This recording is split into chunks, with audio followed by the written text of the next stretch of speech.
இந்த வீடியோ நீங்க போன்ல பாக்குறீங்க. இங்கிலீஷ்காரன் இதை போன்னு சொல்லுவான், தமிழ்காரன் கைபேசின்னு சொல்லுவான். இங்கிலீஷ்காரன் போன்னு சொல்றதுனால அது போன் ஆயிடாது, தமிழ்காரன் கைபேசின்னு சொல்றதுனால அது கைபேசி ஆயிடாது.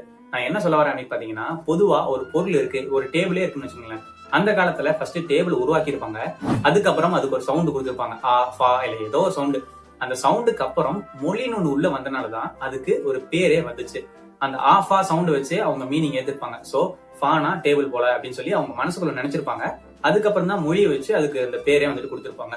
சோ இப்ப மனுஷங்க வந்துட்டு எல்லா பொருளுக்கும் பேர் வைக்க கிடையாது, வெச்ச பேரை ஏத்துக்கிட்டாங்க. மனுஷனோட மூளை வந்துட்டு இப்படிதான், இந்த பேர்னா இந்த பொருள் தான் அப்படின்னு சொல்லி மனசுக்குள்ள ஏத்துக்கிட்டாங்க.